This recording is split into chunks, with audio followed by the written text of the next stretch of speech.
So I was asked to speak for about 30 minutes on multiple narratives. And if you'll excuse me one second, I'm just going to open this before I continue.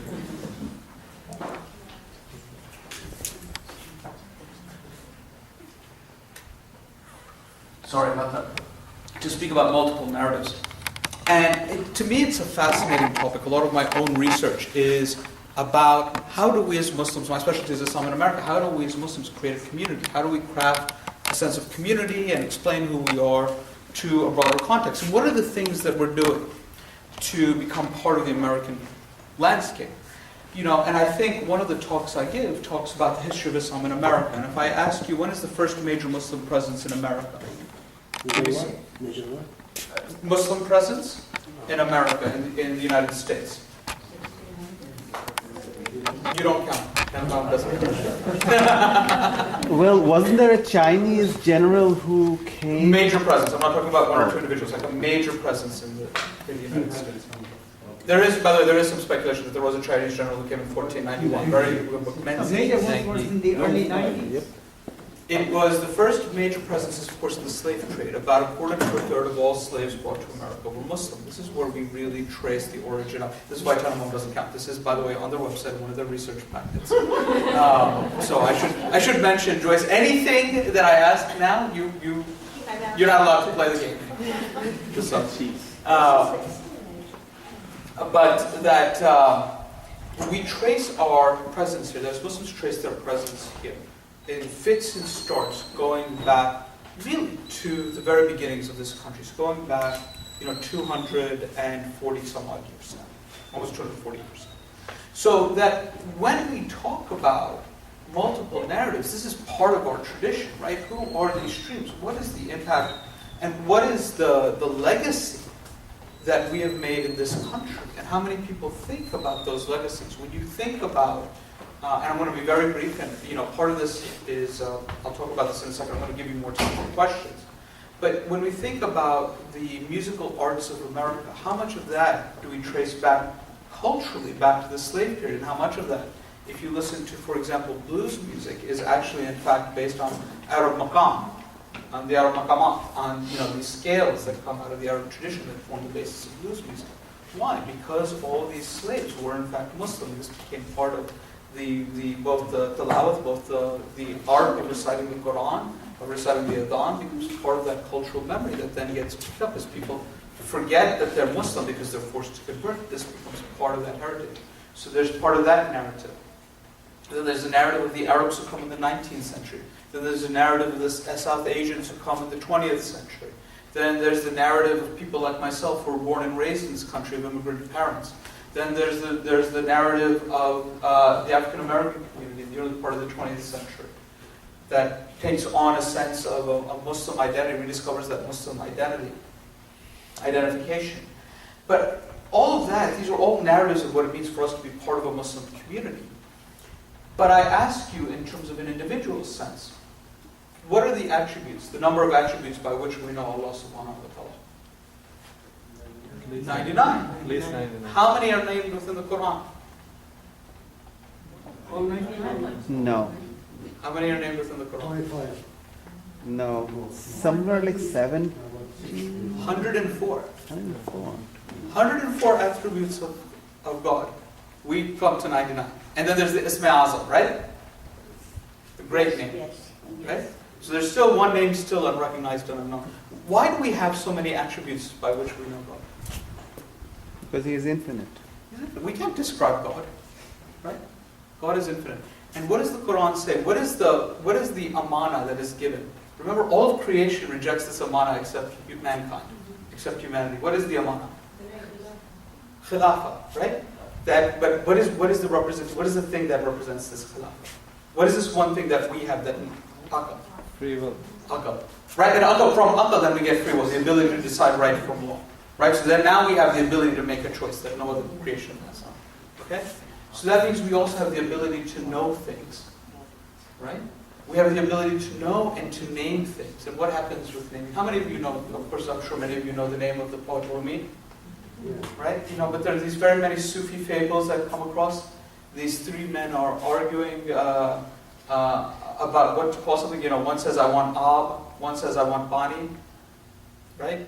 The third says I want water, and what is it they're all asking for? They're all asking for the same thing, but nobody says, okay, we have the ability to name things. That means we have the ability to control things, right? So when we think about then the multiple narratives, when we say, well, my story is the right story, right? Then we're saying, well, everybody else's story is the wrong story. So we forget that the thing that makes up the Muslim community in America, or the Muslim community anywhere, is not me. It's not my story. It's our story, but we don't have that one story, right? We all have these different stories. And if you ask me today what my story is, my story today is to be here as a friend of Al Raya and a friend of Rima. Okay? I'm clearly not a member of this Jamaat here. I mean, you are my brothers and sisters, but I'm not a member of this Jamaat. I'm here as that friend. But if you ask me tomorrow when I go into campus, I'm there as who? As a professor. Right? And I'll give a similar talk, but it's going to have a different emphasis. It's going to be a different story. So my story changes from day to day. My story is going to change when I come home. My story is going to change in 6 hours from now. 4 hours from now. My story is going to change. Okay? On the ride here 2 hours ago, my story was different. And that's true for each and every single one of us, right? Each and every single one of our stories is different to ourselves moment to moment. Then how then can we as a community have one story? How can we tell that one story? I want to talk about this idea of storytelling. So I've mentioned the 99 Names of God. I don't know how many of you know a comic book series called The 99. How many of you have heard of the comic book series? If you don't, go look it up. The 99, the number 99.org. Okay? Started by a fellow based part-time in New York, part-time in Kuwait by the name of Naif al-Mutawa. And his whole thing is that God has these 99 attributes, and some of them are contradictory, right? That there's the creator and the destroyer both present with him. But that they're also the glorious and the majestic, things that are concepts that we can't even begin to understand in any physical or real way. Right?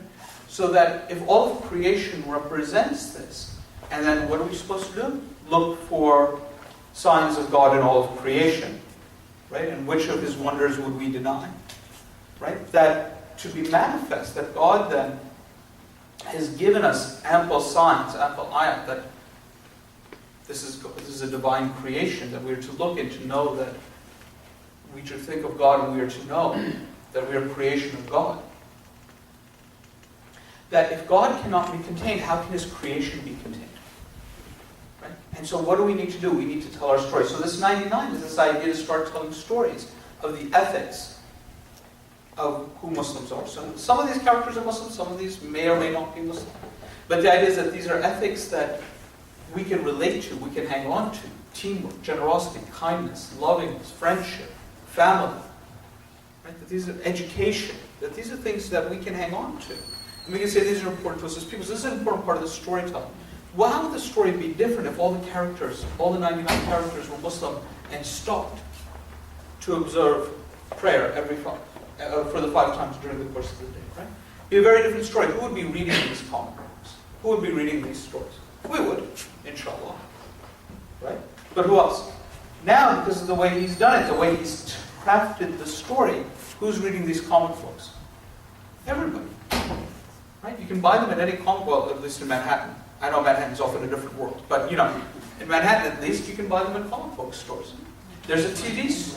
You can buy them anywhere now, right? No, I haven't been able to find it anywhere. Oh, you haven't been able to find them anywhere? Okay. I looked all over online. Well, there you go. You can order them online through. I don't work for them, but I'm telling you this is how I get them. MidtownComics.com. I get them shipped to me. But there's, that now people pick these up. President Obama gives them a shout out at a social entrepreneurs conference.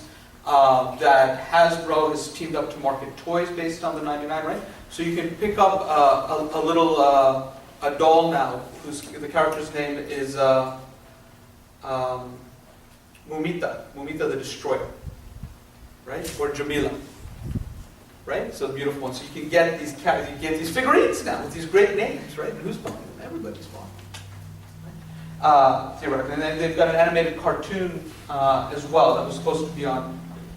I won't get into that. That's a different story. But that these are are something that non-Muslims get into and get engaged with as well. But there are also these other stories, the ways in which we need to tell multiple stories to get people to understand. If we say ourselves that we have a story, my story is the story, and the way we then get rid of all these different strands and all these different narratives of what it means to be Muslim in America. Well, how are we any different than some of the Islamophobes, right? Who all want to say, well, there's only one story, but someone wants that story of Islam. Kill the kuffar. Right? That's the only story we need to know. So how is that any different? Right? If we just choose one, somebody says this is the story of Islam. And so we can't tell one story of being Muslim. We have to tell all the stories of being Muslim. And constantly tell the different stories of being Muslim. But I will tell you, as a Muslim speaking to you, that sometimes we hold our own feet to the fire. And I don't mean this in a good way. Okay? So I am, Sister Rima, can I do a little self-promotion here? Too late now, I've already said it, right? I'm going to do a little self-promotion. I have the pleasure to announce an anthology called All American, 45 Men About Being Muslim in America. Okay, it came out on Friday, June 1st. I have an essay in this volume, 45 of us total. 45 different stories about what it means to be a Muslim man in America. It's not available yet.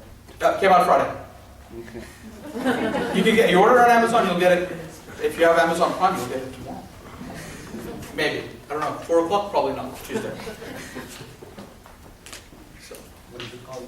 All American. All American.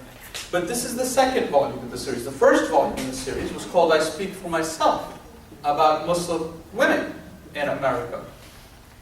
And do you know what one of the interesting things to me, as somebody who watches this professionally, right, who watches American Muslim culture professionally, one of the interesting things to me was how many Muslims came out against the volume I Speak for Myself without reading it because there were non-hijab women on the cover.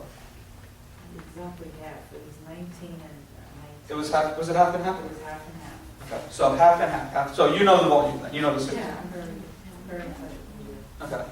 So half the women wore hijab, half the women did. And there was so much criticism from the Muslim community, even before the book came out, that these women aren't wearing hijab. How dare they? At least we didn't get the argument around Aura, right? That who are these women to be speaking? I mean, it's a printed book. You know there were people who were going to do it. You're laughing because you know it's true, right? You know it's true. And so the ways in which we silence our own voices, and the ways in which we don't recognize the ways in which we tell our own stories, right? And how do we tell our own stories? I want to pick up on 2 threads here. 2 points that came out of Joyce's talk that I think are natural hooks for this question of the narrative. One, in terms of media. It bleeds, it leads. Absolutely. This is a business decision, right? In terms of media. But let's back that up with some data. 24-hour news cycle, right? And if you've all watched CNN or headline news, Fox News is stuck for a lot, whatever you do for your penance.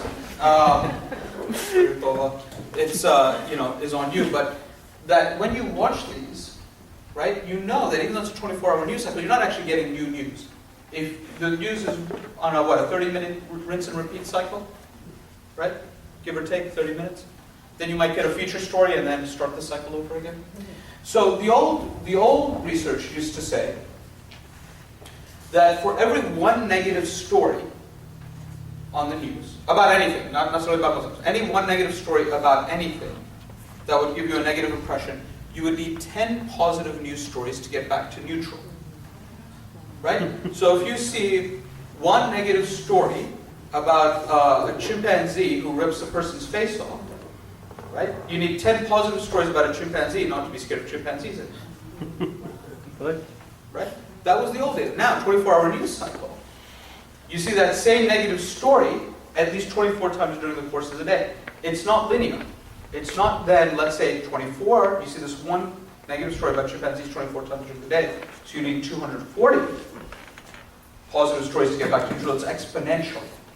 Right? So you need 2,400 positive stories to get back to neutral.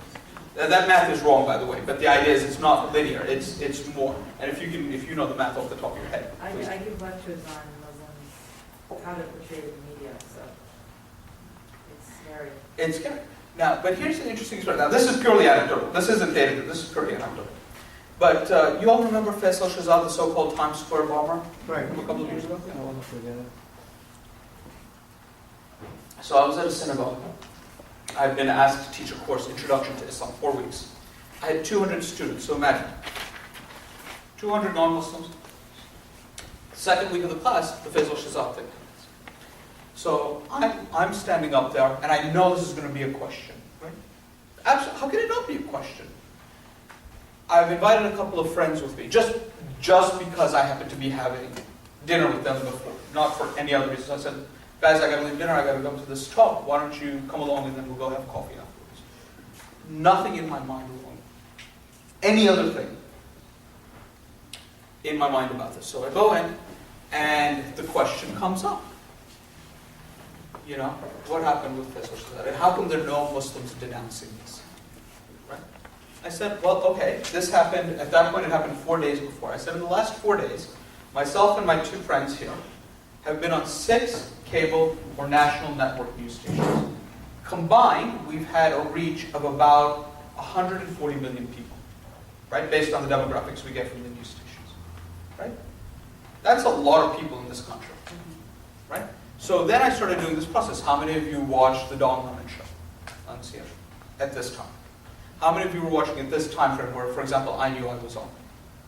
So out of the 200 people, we had maybe half of them were watching one of the TV shows in which we had been on, at the times in which we had been on. So about 100 people raised their hand. How many of you remember seeing any one of us? Why?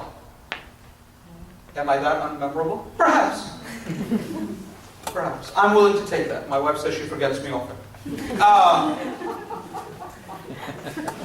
But my friends are not. When you know, these are people, I have no problem mentioning the names. Wajahat Ali, who's an editor of this volume, who's a comedian, a playwright, and so on. You know, very striking figure, very charismatic, you would recognize him. Or Harun Mughal, who is, if you listen to the khutbahs out of NYU, he delivers the khutbahs at NYU and Columbia occasionally.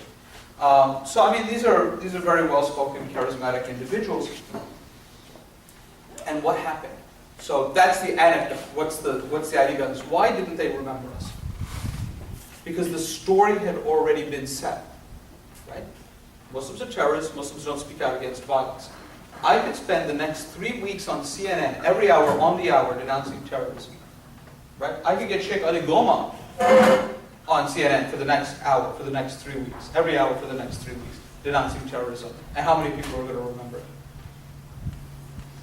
The story has already been set. The narrative has already been set. And the way to counter that narrative is not to give one singular narrative. Who's the gentleman who asked about sound bites? Sound bites. Sound bites are useful for the moment. Right? Somebody's trying to create a sound bite, you need to come back with a sound bite in response. But the reality is we need to craft a better story. But see, it's that one word again, story. We can't craft a better story. How many of you were active after 9/11? Islam means peace. How many of you said that? How many of you regret saying that now? Because what did you do? You set up a story that Islam means peace, and then for the next 10 years, what do we get? Islam says, go out and kill the kuffar. Right? And no matter where you turn in the world, it's Muslims. Whether they're doing it in the name of Islam or not, the story is set. Right? We've destroyed ourselves. We've set up a story that A, is not sustainable, and B, just actually isn't compelling. Right? Religion shouldn't be neat and packageable. What is interesting about that? What religion is messy. Let's admit it, right? How much diversity do we have within the Muslim Ummah? Right? That, in 2006, we had the Amman Declaration, talking about the fact that there are all these different types of Muslims and we shouldn't be calling takfir on one another. Right? So you've got this huge diversity within the Ummah itself. How can we craft that one story? But still we need a compelling story. And the story we need to put out there is that there is this huge diversity. Right? So that whenever you're asked a question, well, for me, not for the Ummah, not for all Muslims worldwide forever, right? Unless somebody here is claiming prophetic knowledge, right? Which I don't think anybody would dare to do. That this is, for me, this is what my Islam means. Now, of course, we have these commonalities, right? I'm not saying that everybody has their own individual Islam, right? That's not what I'm saying either.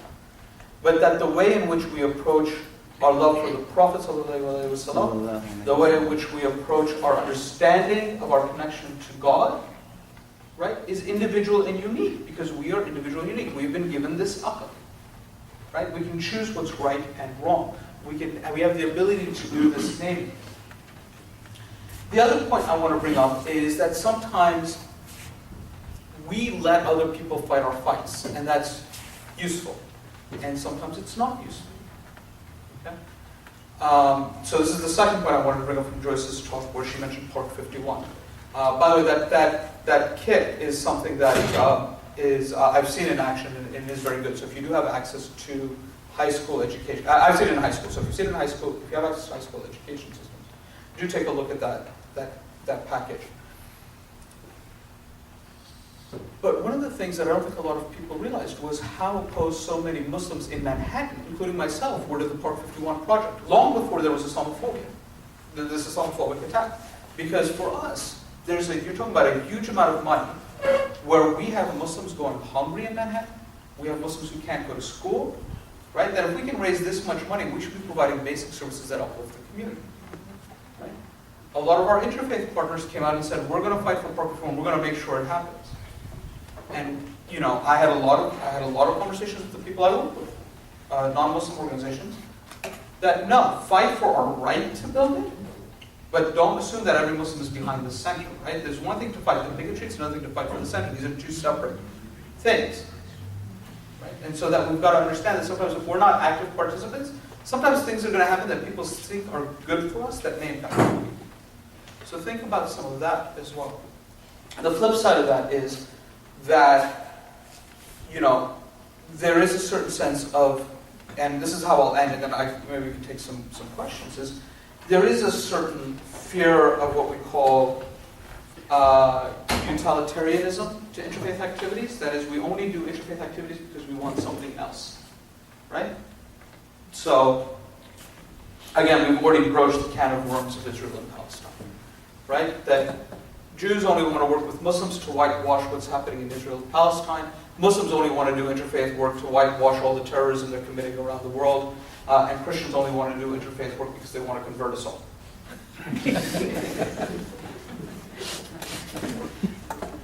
I have yet to find a good reason why Hindus and Buddhists do interfaith work, but they do. But that's the reality. Is it there? Yeah. Absolutely. There is a certain sense of utilitarianism, and there are organizations who, again, I'm speaking strictly from a Manhattan perspective, have a reputation for this, and who have approached me in the past to work with them, and I've laid out my cards on the table. This is where knowing who you are and what you stand for becomes important. I've turned around and said, I'm not going to be your house Muslim. You can never say that we've met, and I will get you access to people. You can never put me in the public eye. You can never say, well, we can't be Islamophobic because we're talking to a Muslim. Well, yes, you can be Islamophobic and still be talking to a Muslim. Right? These are not mutually exclusive things. Okay? The result, and I said straight up, I never speak publicly, and this is a very conscious decision on my part, speak about foreign affairs issues publicly. Why? And I mean across the board. Because my interest, both professionally and personally, is building a Muslim American community. Right? So that means if you bring me in anything related to foreign affairs, foreign policy, put me up as a spokesman, not going to happen. And that's not what I'm going to work with you on. The flip side of that is once they know my parameters, when the Peter King hearings happened, you all remember the Peter King hearings? Yes. Okay. Because I was able to draw those parameters, certain organizations who you wouldn't have expected were then able to give us a hearing and to write briefs against Peter King, organizations you wouldn't have expected to write briefs against Peter King and his hearings. What do they call it, the legal briefs, the things they filed for the congressional hearings, not testimony, they submit these letters. Amicus brief? But for congressional testimony, don't they have a separate name? I don't know. Okay. But it's the amicus brief, but for congressional hearings, and I forget. It's not part of the record, no. It's something you write to the hearing committee. Friend of the, Friend of the, yes, thank you. friend of Congress. Thank you, the friend of Congress, thank you. So that they would write these letters, an organization that you wouldn't expect. Why? Because they said, okay, well, now that we're having these conversations, we see how this stuff that normally we wouldn't care about could actually come back and bite us. So it wasn't necessarily for the sake of the Muslim community, but because the conversation was there, they were now able to see how this was deeper than just one community, but was much broader and had the potential to come and affect them. Right? So that you need to know who you stand, what you stand for, and what is the story. Like when we keep coming back to the story or the narrative which you want to create, and how do you craft it? Right? And how do you make it sincere and believable? By being sincere and believable. Don't tell somebody else's story. Don't tell the story for somebody else, and don't tell somebody else's story. Tell your story for yourself. That's how you craft that compelling story that's going to counter the fact that all Muslims believe in is kill the Prophet. So part of that is just being aware that there are, for every one of your stories, there are 1.6 billion other stories that are out there competing with yours as well. So I think with that, maybe we can turn it over to some questions, and thank you for your time. Assalamu alaikum. Right, so,